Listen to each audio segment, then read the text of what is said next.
तो पिछली कक्षा में हम जापान के संविधान की प्रमुख विशेषताएं पढ़ रहे थे और उसमें हमने पढ़ा था कि जापान का संविधान जो है युद्ध के परित्याग पर महत्वपूर्ण रूप से बल देता है। अगली विशेषता है संवैधानिक राजतंत्र। तो देखिए, संवैधानिक राजतंत्र, अगली विशेषता है संवैधानिक राजतंत्र।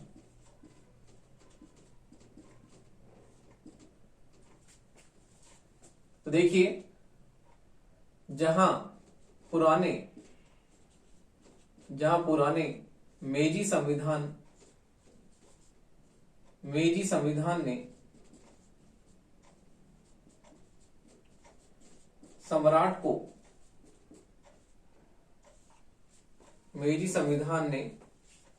सम्राट को संपूर्ण शासन का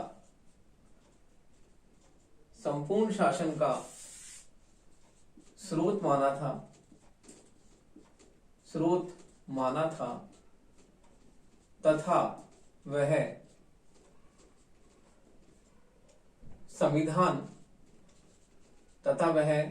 संविधान से ऊपर था, लेकिन वर्तमान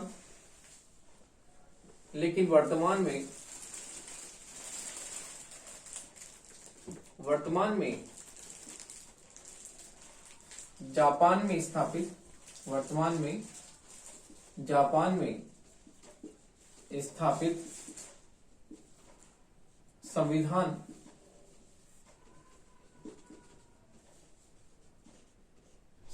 ने सीमित राजतंत्र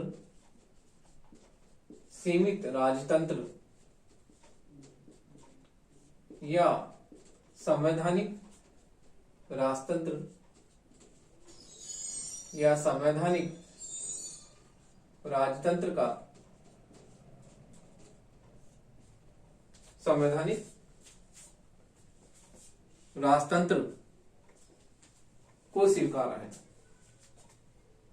संवैधानिक राजतंत्र को स्वीकारा है। तो देखिए, इस प्रकार हम देखते हैं कि जापान में जो मेजी संविधान था, उस मेजी संविधान ने सम्राट को संपूर्ण शासन शक्ति का स्रोत माना था और सम्राट जो है सर्वशक्तिमान था, संविधान से भी ऊपर था। लेकिन वर्तमान में स्थापित जो शोवा संविधान है, उसके तहत हम देखते हैं कि वहां पर जो है सम्राट की शक्तियों को बहुत ही सीमित कर दिया गया है और इसलिए हम देखते हैं कि वर्तमान में स्थापित संविधान सीमित राजतंत्र या संवैधानिक राजतंत्र को स्वीकार करता है। अगला है एकात्मक शासन व्यवस्था। तो देखिए,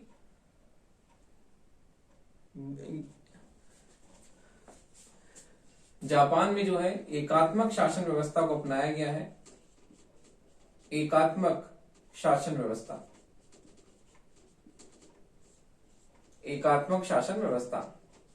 तो देख, जिस प्रकार से पांचवें पॉइंट में संवैधानिक राजतंत्र हमें ब्रिटेन में भी जो है आज यही दिखाई देता है कि वहां पर सीमित और संवैधानिक राजतंत्र है, उसी प्रकार से ही हमें जापान में भी यही राजतंत्र का रूप देखने को मिलता है। तो हम एकात्मक शासन व्यवस्था की बात करते हैं। ब्रिटेन में और फ्रांस में भी हमें एकात्मक शासन व्यवस्था देखने को मिलती है। तो उसी तरह से जापान में भी एकात्मक शासन व्यवस्था को अपनाया गया है और हम देखते हैं कि एकात्मक शासन व्यवस्था में शक्तियों का केंद्रीकरण होता है। तो उसी रूप में ब्रिटेन और फ्रांस की तरह जापान में भी इसी शासन व्यवस्था को अपनाया गया है। अगली विशेषता है कठोर संविधान। तो देखिए, कठोर संविधान, अगली विशेषता है कठोर संविधान। तो देखिए, जापान में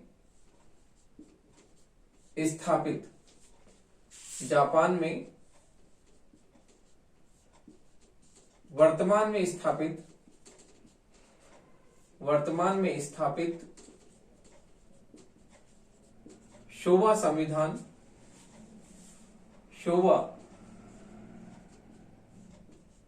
संविधान में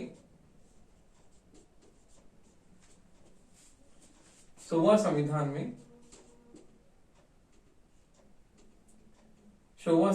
में कठोर संविधान को अपनाया गया है। 16वां संविधान में जो है एक कठोर 16वां संविधान में कठोर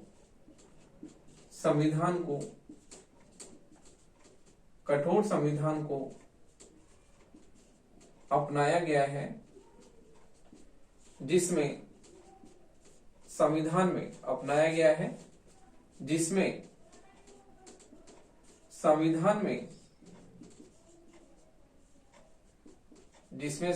में सरलता के साथ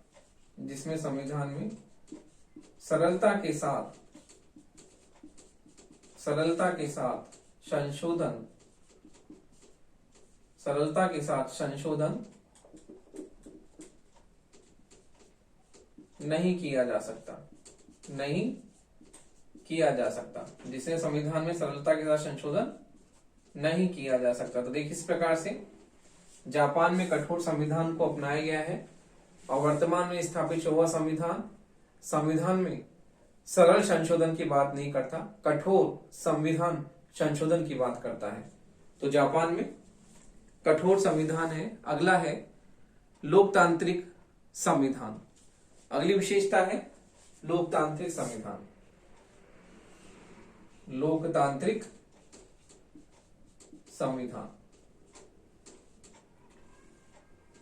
तो देखिए जापान में स्थापित वर्तमान संविधान लोकतांत्रिक मूल्यों और आदर्शों पर आधारित संविधान है।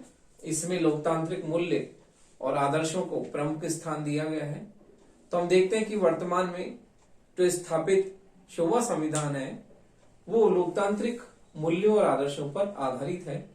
तो हमें जापान के संविधान में लोकतांत्रिक शासन प्रणाली की जो है सारी विशेषताएं देखने को मिलती हैं, जो कि हम लोकतांत्रिक शासन व्यवस्थाओं में देखते हैं। तो देखिए जापान में हम देखते हैं कि वहां पर जो है संसद के 2 सदन होते हैं और दोनों सदनों के द्वारा शासन स्थापित होता है। न्यायपालिका स्वतंत्र है और वैक्स मताधिकार को अपनाया गया है। तो इस प्रकार से जापान के संविधान में जिन हम लोकतांत्रिक मूल्य और आदर्शों की बात हम करते हैं, वो लोकतांत्रिक मूल्य और आदर्श हमें जापान के 16वां संविधान में देखने को मिलते हैं। अगली विशेषता है संसदीय शासन प्रणाली। तो देखिए संसदीय शासन प्रणाली जापान में अपनाई गई है। संसदीय शासन प्रणाली भारत और ब्रिटेन की तरह जापान में भी संसदीय शासन व्यवस्था को अपनाया गया है। और इस शासन प्रणाली के तहत हम देखते हैं कि 2 तरह की कार्यपालिका होती है, नाम मात्र की, वास्तविक। नाम मात्र की कार्यपालिका का अध्यक्ष राष्ट्रपति होता है और वास्तविक कार्यपालिका का अध्यक्ष प्रधानमंत्री और उसका मंत्रिमंडल होता है।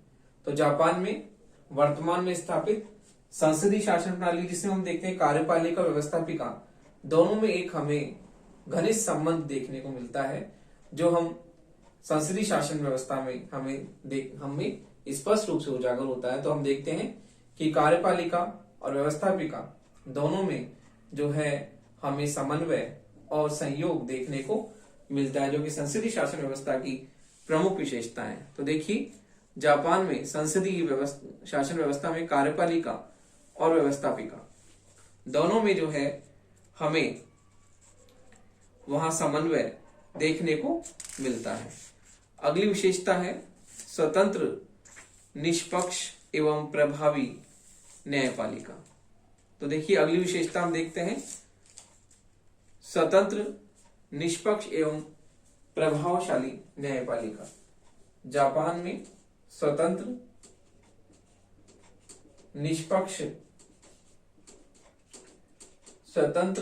निष्पक्ष एवं प्रभावशाली एवं प्रभावशाली न्यायपालिका हमें देखने को मिलती है। स्वतंत्र, निष्पक्ष एवं प्रभावशाली न्यायपालिका। तो हम देखते हैं कि हमें जापान में स्वतंत्र, निष्पक्ष एवं प्रभावशाली न्यायपालिका जो है दिखाई देती है, जो कि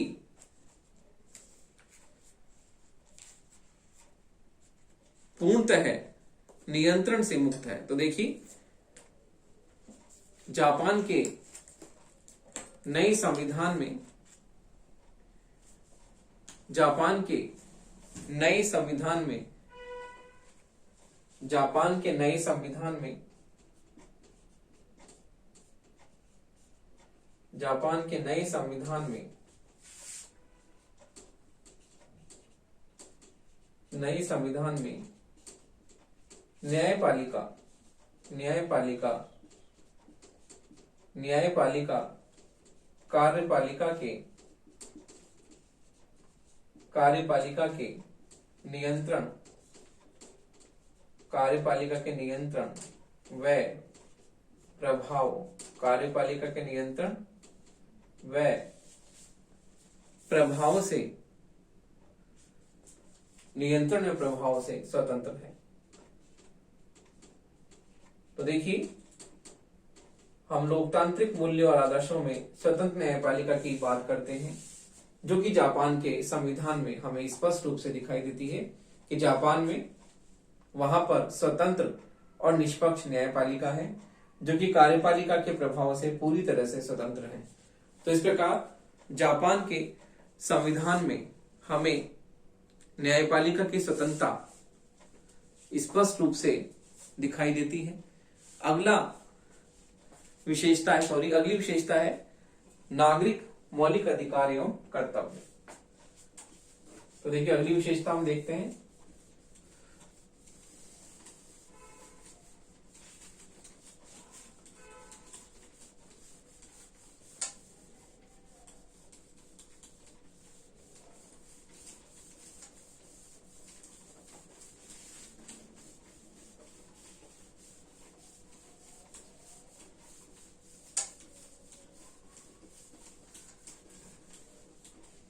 तो देखिए, अगली विशेषता है नागरिक मौलिक अधिकार एवं कर्तव्य।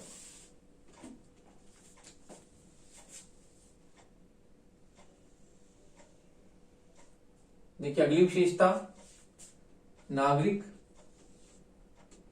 मौलिक अधिकार नागरिक मौलिक अधिकार एवं कर्तव्य। तो देखिए, जापान के संविधान में हमें नागरिकों के मौलिक अधिकार और मौलिक कर्तव्य जो हैं वहां पर हमें दिखाई देते हैं। तो जापानी संविधान के तीसरे अध्याय में, तो देखिए, जापानी संविधान के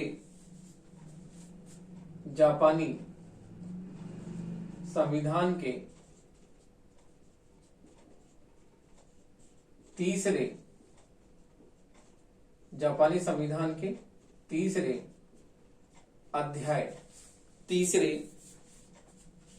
अध्याय में अनुच्छेद 10 से 40 तक मौलिक अधिकार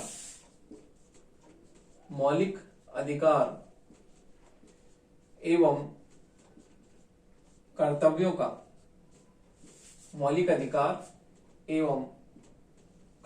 का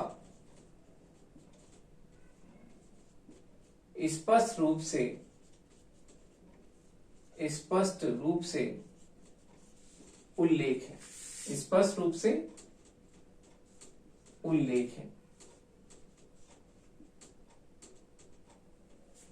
तो देखिए, जापानी संविधान के तीसरे अध्याय में अनुच्छेद 10 से 40 तक मौलिक अधिकार और कर्तव्यों का हमें स्पष्ट रूप से उल्लेख देखने को मिलता है। तो देखिए, जापान के संविधान में हम देखते हैं कि वहां पर नागरिकों के मौलिक अधिकार, विचार अभिव्यक्ति की स्वतंत्रता और प्रेस की स्वतंत्रता, और किस प्रकार से हम देखते हैं कि धर्म पालन की स्वतंत्रता, समानता का अधिकार, मतदान का अधिकार प्राप्त है। उसी प्रकार से नागरिकों के मौलिक कर्तव्य भी जो है लिखे हुए हैं। तो देखिए हम देखते हैं अब अन्य विशेषताएं। अन्य विशेषताओं में हम देखते हैं कि जापानी संविधान की अन्य विशेषताएं क्या हैं। तो देखिए अन्य विशेषताएं, जापानी संविधान में अन्य विशेषताएं क्या हैं उसके बारे में हम चर्चा करते हैं। पहला है धर्मनिरपेक्ष राज्य। धर्म निरपेक्ष राज्य। तो देखिए जापान में सभी धर्मों के व्यक्ति स्वतंत्रता पूर्वक रहते हैं, और पहले जो है जापान एक धर्म राष्ट्र था, लेकिन अब जो है वहां पर धर्मनिरपेक्ष राज्य की स्थापना की गई है। सभी धर्मों को स्वतंत्रता दी गई है और व्यक्ति किसी भी धर्म को जो है स्वतंत्रता के साथ में उसका पालन कर सकता है। इसी प्रकार से अगली विशेषता हम देखते हैं कि अन्य विशेषताओं में अगली विशेषता है स्थानीय स्वशासन की व्यवस्था। तो देखिए जापान में स्थानीय स्वशासन की व्यवस्था है और स्थानीय संस्थाओं को जो है किस प्रकार वहां पर जो है महत्व है। तो देखिए स्थानीय स्वशासन की व्यवस्था, स्थानीय स्वशासन की व्यवस्था, एकात्मक शासन होने के बावजूद भी वहां पर स्थानीय स्वशासन की स्थापना की गई है। स्थानीय स्वशासन की स्थापना। अगला है वयस्क मताधिकार। वयस्क मताधिकार। तो देखिए नागरिकों को वयस्क मताधिकार प्राप्त है। वयस्क मताधिकार कि वयस्क होने पर जो है लोग मत दे सकते हैं, मतदान का प्रयोग कर सकते हैं। तो देखिए वयस्क मताधिकार का दिया गया है और बिना किसी भेदभाव के नागरिक जो है निर्वाचन प्रक्रिया में भाग ले सकते हैं। तो ये भी जो है जापानी संविधान की प्रमुख विशेषता है। तो देखिए इस प्रकार से जापानी संविधान की प्रमुख विशेषताएं हम देखते हैं और किस प्रकार हम देखते हैं कि जापान के संविधान में संसदीय शासन व्यवस्था को अपनाया गया है। उसके साथ साथ ही हम जापान के संविधान का जो है मीजी संविधान से तुलना करते हैं। तो देखिए वर्तमान संविधान और मीजी संविधान में दोनों में अंतर है। मीजी संविधान में सम्राट बहुत ही शक्ति संपन्न था और उसकी स्थिति संविधान से ऊपर थी, लेकिन वर्तमान में स्थापित शोवा संविधान के द्वारा जो सम्राट है वो सम्राट की शक्तियां सीमित होती गई और सम्राट जो है नाम मात्र का रह गया और उसकी शक्तियां जिस प्रकार से ब्रिटेन में संवैधानिक और सीमित राजतंत्र है, उसी प्रकार से जापान के संविधान को भी वर्तमान में जो है सीमित और संवैधानिक राजतंत्र के रूप में स्वीकार किया गया है। तो देखिए इस प्रकार जापान के संविधान के प्रमुख विशेषताओं के आधार पर यह स्पष्ट होता है कि जापान में कई बार आपसे पूछ लिया जाता है कि जापानी संविधान की कोई दो विशेषताएं बताइए या जापान के संविधान में कितने अनुच्छेद हैं। तो देखिए किसी भी देश को समझने से पहले मैंने आपको जो है स्पष्ट रूप से पहले ही बताया है कि किसी भी संविधान को पढ़ने से पहले हमें उस संविधान की विशेषताओं का पता होना चाहिए, क्योंकि नॉलेज के हिसाब से भी और परीक्षा के हिसाब से भी। नॉलेज के हिसाब से हमें नॉलेज गेन होगी और परीक्षा के हिसाब से कि इसमें से हमेशा 2 नंबर का या 5 नंबर का प्रश्न आ जाता है कि जापान के संविधान में कितने अनुच्छेद हैं, कितने अध्याय हैं। ये प्रश्न आपकी कई बार आता है परीक्षा में। तो इसलिए भी जो है संविधान को पढ़ना और उसे जानना बहुत ही महत्वपूर्ण है। तो देखिए इस प्रकार से हम जापान के संविधान में अगला टॉपिक लेते हैं। जापान के संविधान में सम्राट की स्थिति जो कि आपके 20 नंबर का प्रश्न कई बार इस पॉइंट से आता है, इस पक्ष से आता है कि जापान के सम्राट की स्थिति आप बताइए। तो देखिए आपका अगला जो जापान में टॉपिक है वो है जापान का सम्राट।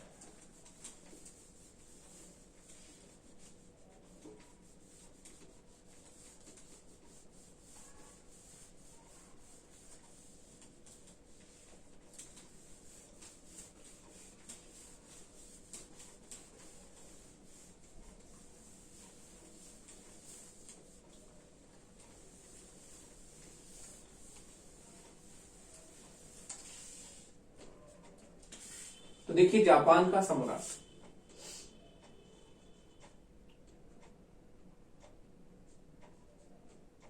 जापान का सम्राट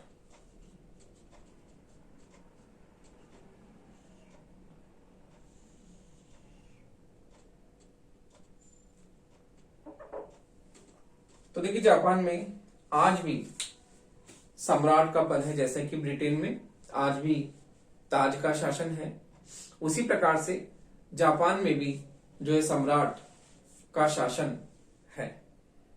तो हम देखते हैं कि किस प्रकार से मेजी संविधान के द्वारा जापान के सम्राट की शक्तियां बहुत ही व्यापक थी और वो संविधान से भी ऊपर था। लेकिन वर्तमान में स्थापित जो शोवा संविधान है उसके द्वारा जापान के संविधान में सम्राट की शक्तियों को जो है सीमित किया है और उस पर जो है नियंत्रण स्थापित किया गया है।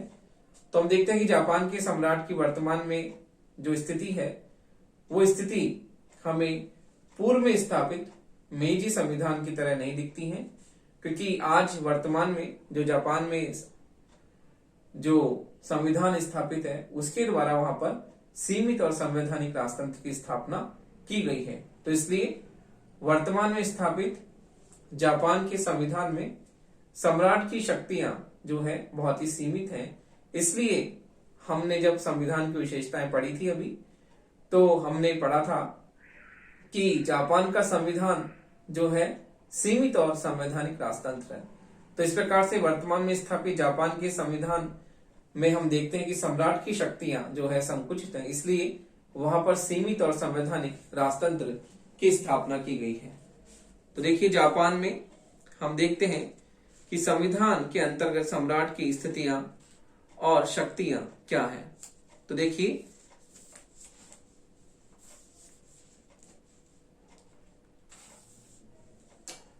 जापान में जो है हम देखते हैं, जैसे कि मैंने आपको बताया कि मई 1947 में लागू, मई 1947 में लागू शोवा संविधान में लागू शोवा संविधान, मई 1947 में लागू शोवा संविधान के अंतर्गत, शोवा संविधान के अंतर्गत सम्राट की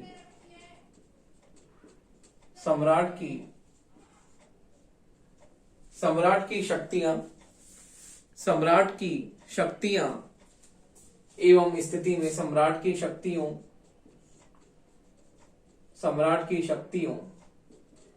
एवं स्थिति में सम्राट की शक्तियों एवं स्थिति में पूर्ववर्ती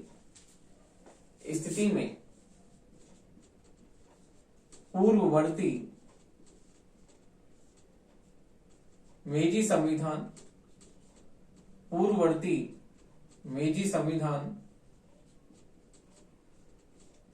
1889, पूर्ववर्ती मेजी संविधान की तुलना में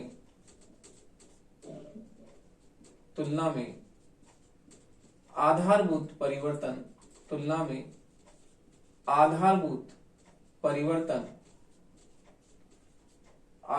परिवर्तन स्पष्ट रूप से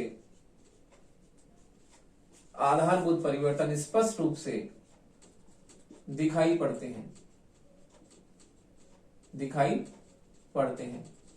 तो देखिए अमेरिका में जो मेजी संविधान जो 1889 में लागू किया गया था, उसके तहत सम्राट की शक्तियां और वर्तमान में स्थापित शोवा संविधान के अंतर्गत स्थापित सम्राट की शक्तियां, दोनों में महत्वपूर्ण अंतर है जो कि हमें स्पष्ट रूप से दिखाई देता है। तो देखिए वर्तमान संविधान के अंतर्गत सम्राट की शक्तियां तथा उसकी स्थिति जो है हम इस प्रकार से कर सकते हो। देखिए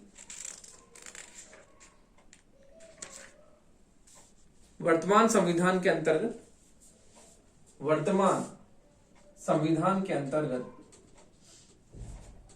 वर्तमान संविधान के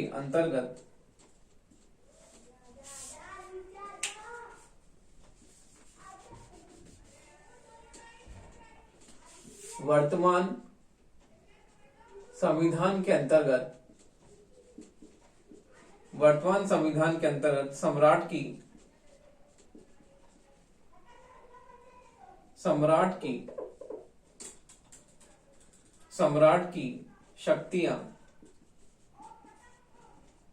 की शक्तियां एवं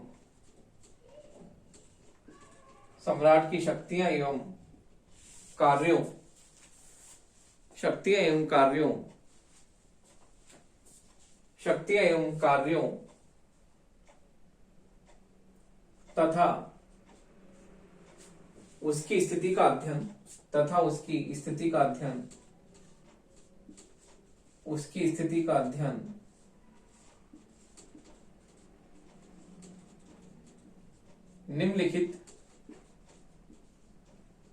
निम्नलिखित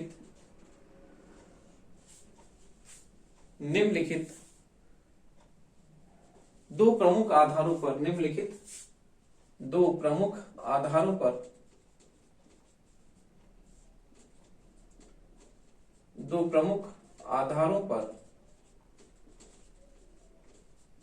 किया जा सकता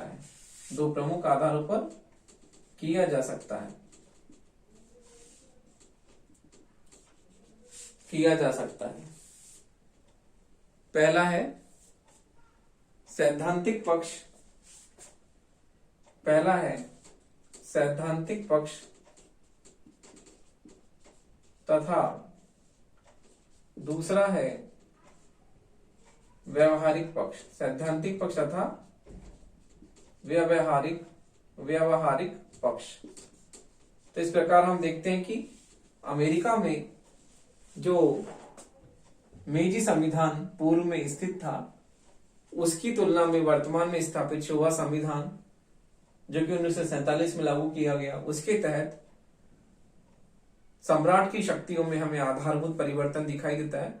किस प्रकार से मेजी संविधान में सम्राट पूर्ण प्रभुत्व संपन्न, शक्ति संपन्न था और वही शासन का स्वरूप था, जबकि वर्तमान में स्थापित शोवा संविधान जो है उसमें हमें स्पष्ट रूप से दिखाई देता है कि शोवा संविधान में सम्राट की शक्तियां पूर्व में स्थापित मेजी संविधान से जो है बहुत ही हमें उसकी शक्ति कम दिखाई देती है, क्योंकि वर्तमान में स्थापित शोवा संविधान सीमित और संवैधानिक राजतंत्र पर आधारित है।